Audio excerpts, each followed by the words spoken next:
Hi, everybody. Welcome to Bridging the Gap, Job Opportunities in Energy Services.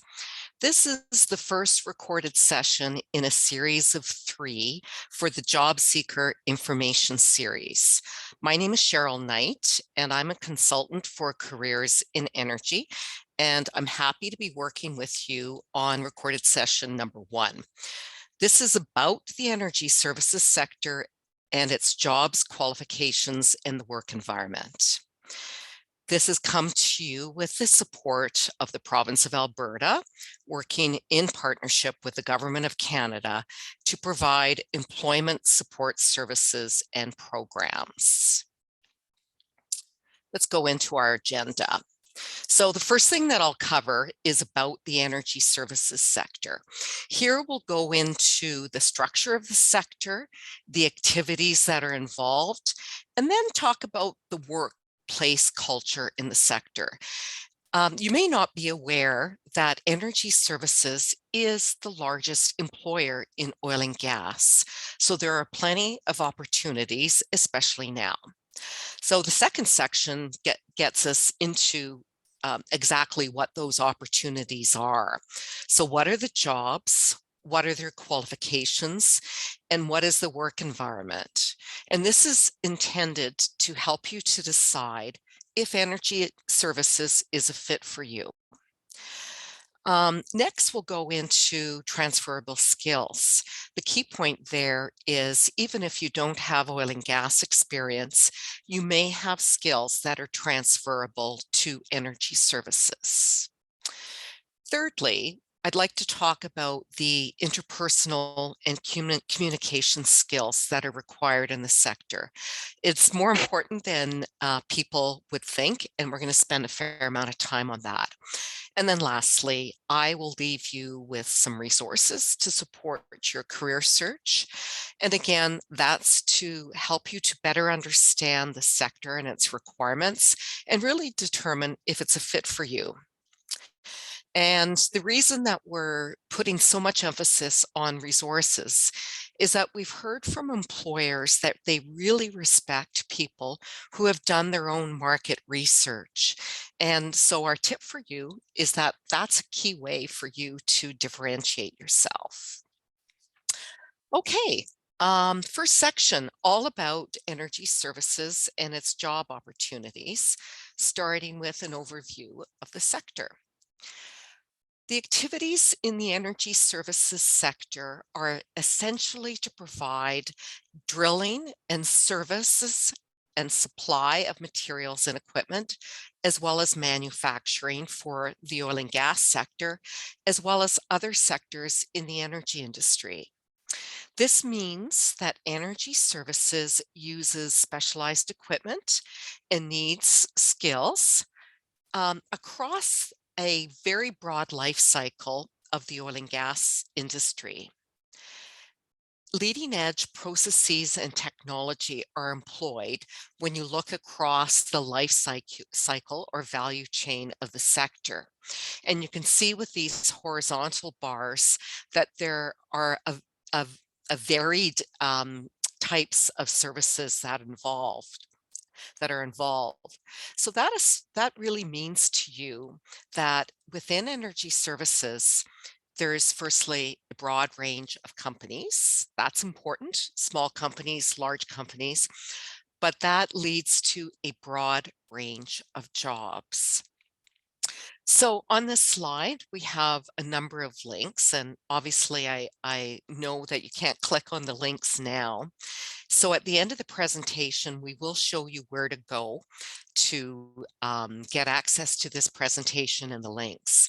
On this particular slide, there's links to additional information about the role energy services plays within Canada's energy industry.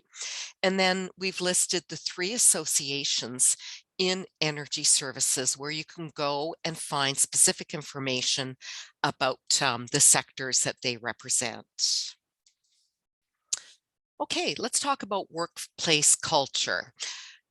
The place to start is absolutely with safety, because safety comes first.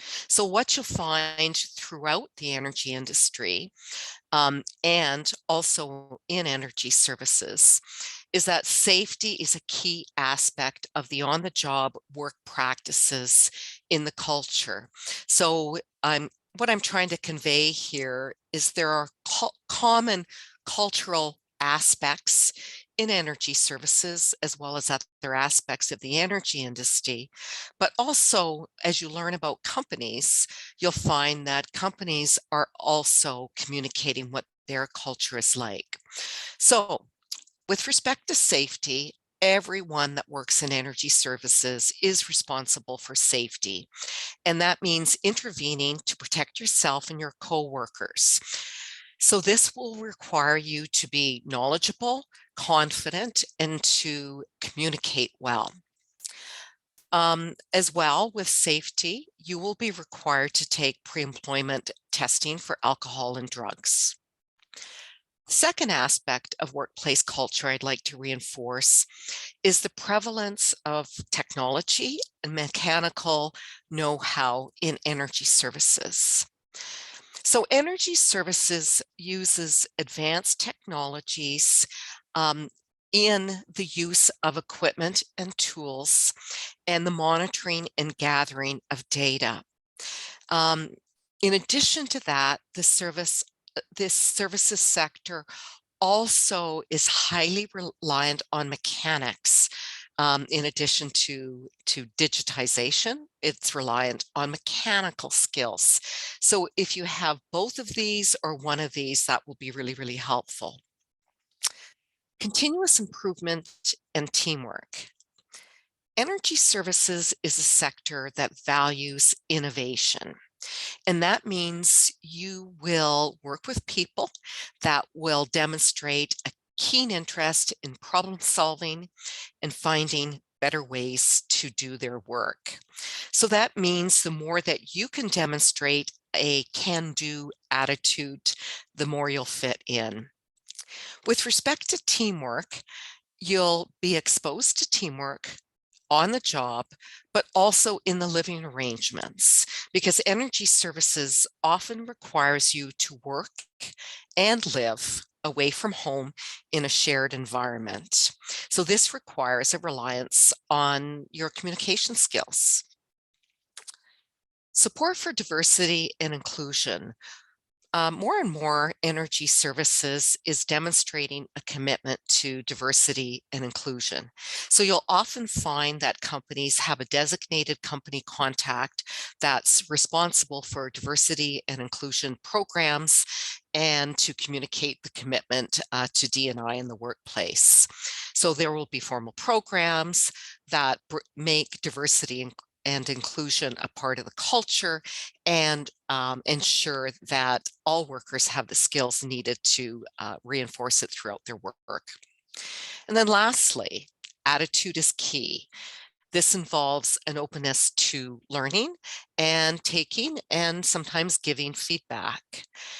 This means that you should demonstrate a willingness to follow instructions, ask questions, and to improve. And this recognizes that the way you see your behavior may be different from the way others see it. So it's important to be open to different perspectives about how your work is impacting the job. All right. Now I have 3 slides for you that look very much like this slide. So the slides go through the jobs or occupations put into groupings, the the preferred qualifications for these occupations, and the nature of work.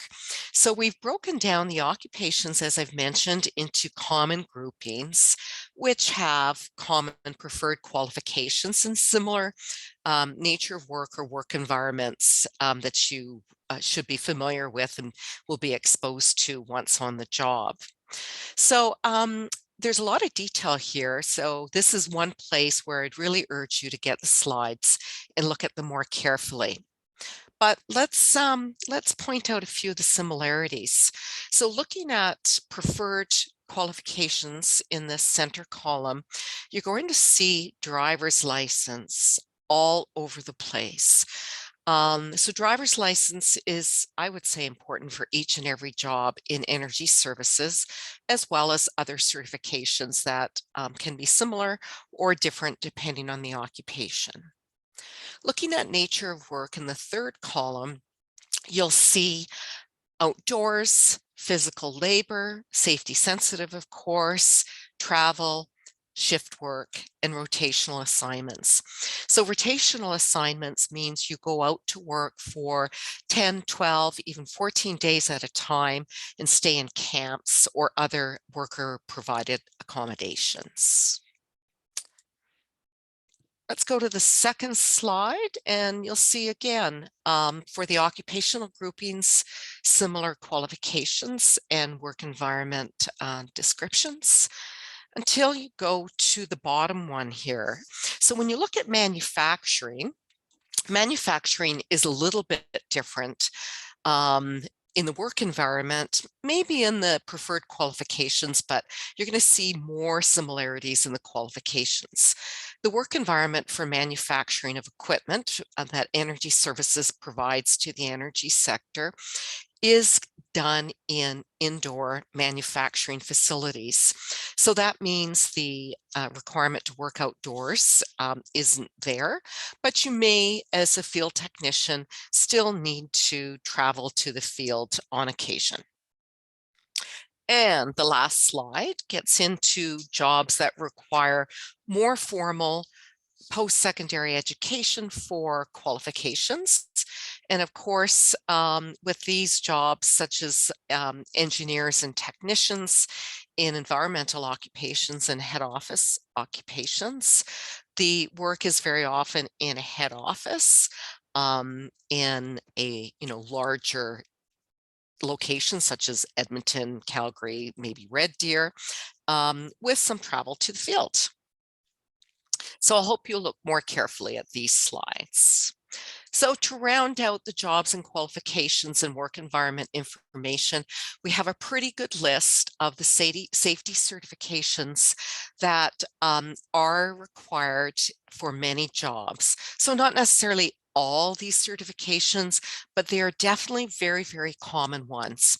So what that means is any of these certifications that you have or can obtain prior to applying for employment will qualify you and set you apart from the competition. However, many employers will also provide this training for you and will pay for the costs of getting you certified in these courses. Many of the courses, the ones that are marked by these asterisks, are offered by Energy Safety Canada. So I would urge you to check out their website for the training programs.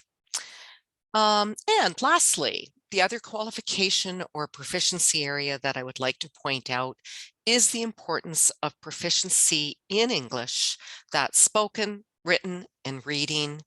And that's for the reasons that I described in the culture slide.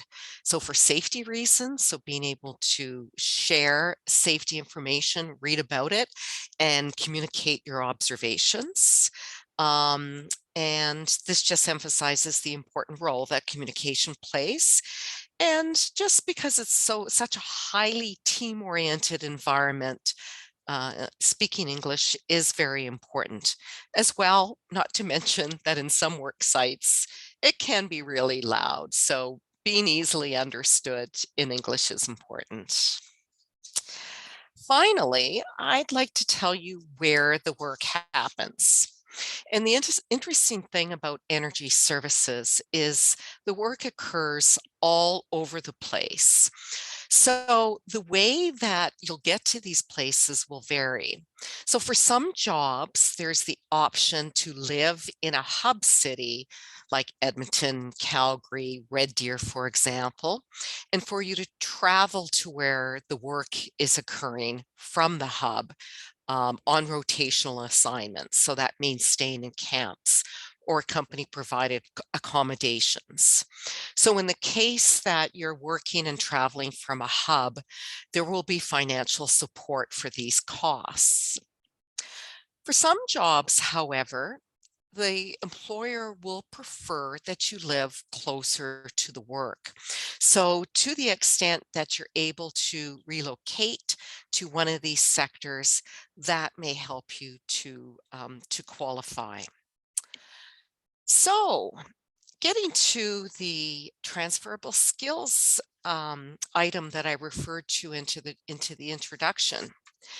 What I said was that if you don't have oil and gas experience, you may still qualify for work in energy services. So the reason that you may qualify is because many sectors have similar work environments to energy services and emphasize the use of tools and equipment being mechanically inclined, and also have safety sensitive environments where you're required to be physically active. So here you see a list of sectors, including other subsectors in oil and gas, such as exploration and production, pipelines in the oil sands, as well as other sectors where there are similarities in those in the work environment and the types of work that you're doing and the skills that you'll have. So I would encourage you to really look at how your skills might be transferable and emphasize these transferable skills as you're preparing to meet employers. So speaking of meeting with employers, here it's very important to think about how you can demonstrate your capabilities in aspects of energy services that are really important, such as the skills that we've gone through, but also the interpersonal and communication skills. In energy services, soft skills are equally important to technical skills and will make you more competitive when you apply for employment. So your communication skills, again, are demonstrated through your involvement and knowledge in the safety culture of the sector, in working in a work environment which is respectful and depends on um, managing interactions well with peers, customers, and managers with a diverse workforce, and living and working together for extended periods of time. And as well, that continuous improvement aspect where it will be really important to show that you can ask questions, listen, and take and respond well to feedback. And we cover more of this in one of the other webinar series. So I hope you'll come back and visit the other two.